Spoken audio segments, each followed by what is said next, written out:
Hello everyone and welcome back to the video. In today's video, we're going to be talking about Rewired Fest 2023. This event was a B+ tier and one of the most top-heavy events I have seen in a very long time, with a bunch of really strong players coming out throughout the entire world. And we're going to be talking about that today for our top 16 finishers. You're going to have Chef, Buddha Bomb, Cosma, and MD in 13th. Mars, Apollo Kage, Skinny the Pooh, and Beastly in 9th. In 7th place, you're going to have Atomic and Rocky. 5th place, Beast Mode Paul and Deathspade. 4th place, Spargo. 3rd place, Mutace. 2nd place, Light. And winning the entire thing was Gluttony.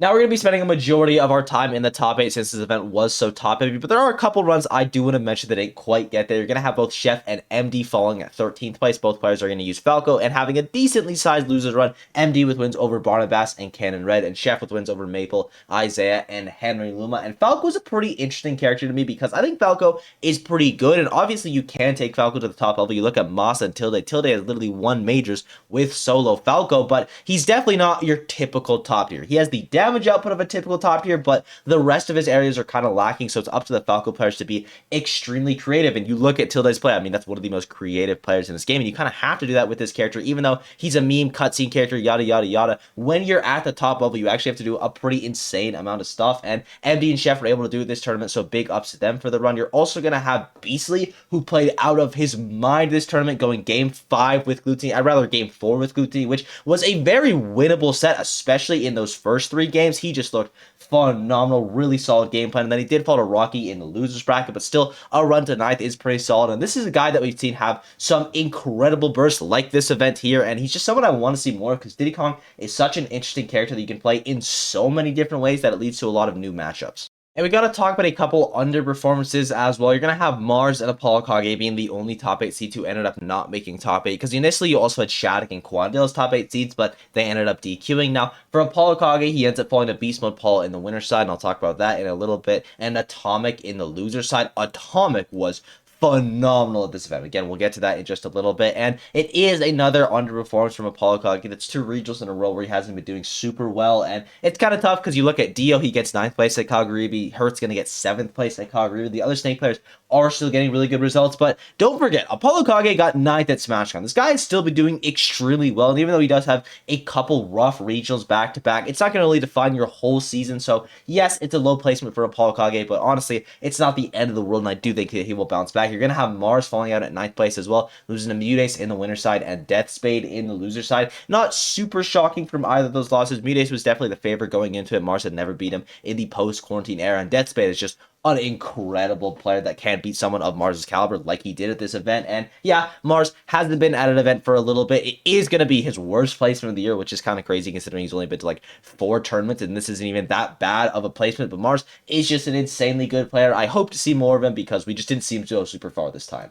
Editing for block here, I forgot to mention that for Mars, I don't really care about his ranking too much, and I doubt that he does either. He just hasn't been going to any events, and if he went to more stuff, presumably he would be ranked higher, so this is technically going to hurt his ranking season, but also, who really cares? And then also Skinny the Pooh, I was very impressed by. He was able to take a game off Spargo in Cloud Mario, which is definitely not a winning matchup by any means, as well as taking Beast Mode Paul to game 5 to barely not get into top 8, so shouts to him for a really solid run.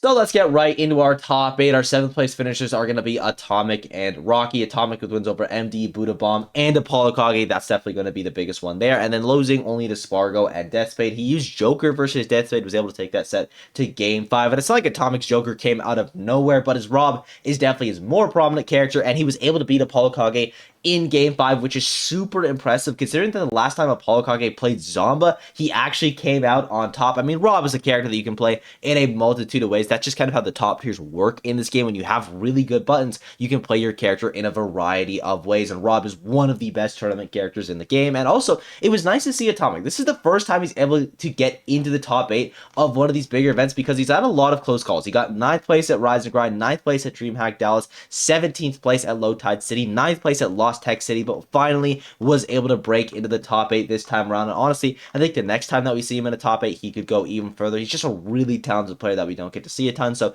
big shouts to Atomic for the run. Rocky as well. He was phenomenal this weekend. Was able to beat Saw, Birth the Dragon, Chef, and Beastly to be able to get into top 8, only losing to Mutace in a game 5 set and Beast Mode Paul. This was a really good weekend for Pac-Man. Pac-Man is a character that I think is severely underrated, just largely because T hasn't been doing as well, but you have T having a really strong performance this weekend at Kaguribi. Rocky's going to have an amazing performance right here, and there's a bunch of Pac-Man players that are still getting decent results, so shouts to Rocky for the run. Really, really nice from him.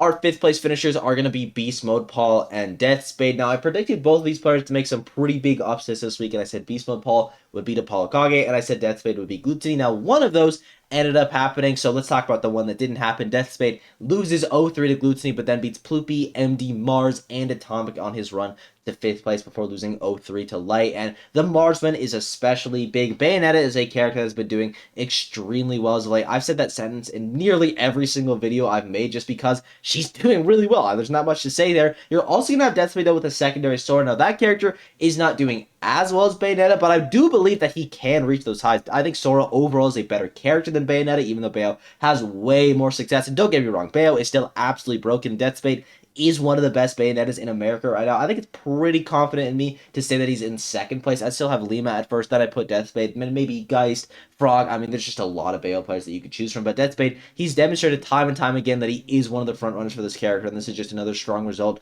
added to his repertoire. Beast Mode Paul, definitely going to be the best hero player in America. Like, it's not even really a conversation. He's able to get wins over Isaiah, Apollo Kage, ends up losing Game 5 to Light, an extremely winnable set, then beats Skinny the Pooh and Rocky before losing to Spargo. So, you lost to 2 top 10 players in the world. You can't be feeling too bad about that. Beast Mode Paul, he was just insane at this event, and he's been doing kind of really well these past couple weekends. Circus CFL 2 doesn't do amazing, but he has a really nice performance at the Invitational. He's able to pick up a couple solid wins there, and Hero is a character that I have a lot of faith in. There's just so many variables in the bracket that's much harder for your opponent to deal with because, yeah, let's just say I mess up my spell and I get Flame Slash instead of Ice Slash.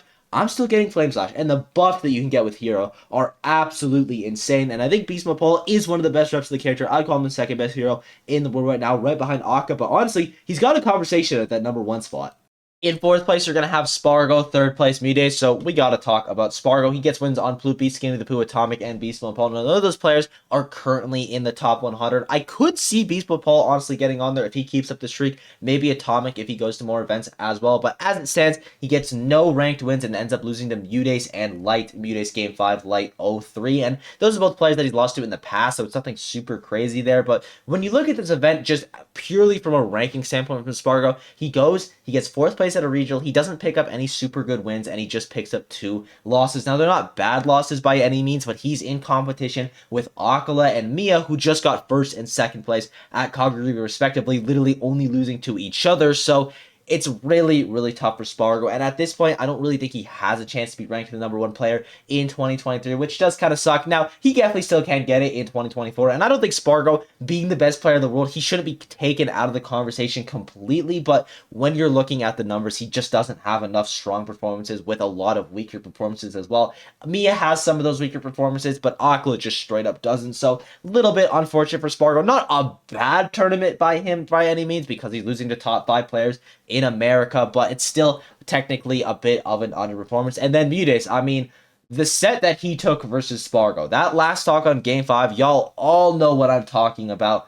That was one of the most insane combos I have ever seen pulled off in tournament, especially with the context around it. So huge shout out to Muse for landing that one, as well as getting wins over Caden, Rocky, and Mars, only losing to Glutony and Light, taking a game off both those players. And Mudes, we all know, when this guy is playing good, he is one of the scariest players in the world, and he's beaten Spargo a lot in the past. In fact, I favored him versus Spargo just because he has an overall winning record there, even though he did lose their last encounter, and he was able to clutch it this time. Such an insane set. I highly recommend that you watch it.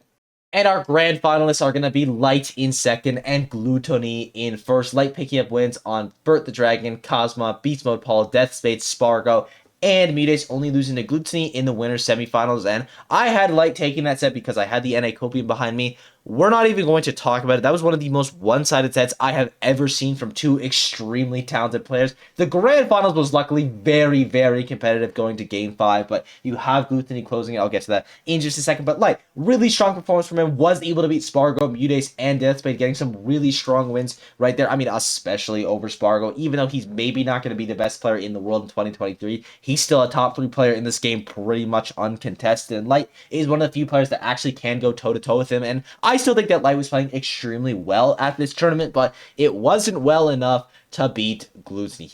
Sorry, my mic cut there, but our big winner is going to be GLUTO. He ends up taking this tournament without dropping a single set, only going Game 5 one time versus Light in the Grand Finals. He was able to beat Deathspade, Beastly, Mutes, and Light 2 times, and GLUTO has been on a tear. Ever since he got 9th place at Battle of BC, which was his worst placement in 2023, by the way, he has won every single event that he's attended except for the online ones, but also they're the online ones, who cares? Like, he has just been farming literally everything. He won King of Fields, didn't drop a set. He won Terra, only dropping a set to Spargo, but he beat him in the run back right away, and now he wins Rewired Fest without dropping a set. And I would definitely have GLUTO in the top 5 right now. I have him at 4th place specifically. You're gonna have Spargo, you're gonna have Aqua, you're gonna have Mia. Those are your top 3, set in stone. Maybe not in that order, but set in stone. Then I have GLUTO. Then you can have either Tweak or Sonic, maybe Light, but GLUTO definitely should be in y'all's top 5 because he has just been incredible. I have never seen something added to a character that has revolutionized their game plan as much as I have with GLUTO and the bike tech that he's been done. It's not really tech, it's just how he's playing the game around bike, but it has made him so much better, and he has uses for it in pretty much every single matchup. So massive props to him, because clearly a lot of work has gone into this, and it is paying off now in dividends, and I thank you all for watching. I hope you enjoyed. The support has been absolutely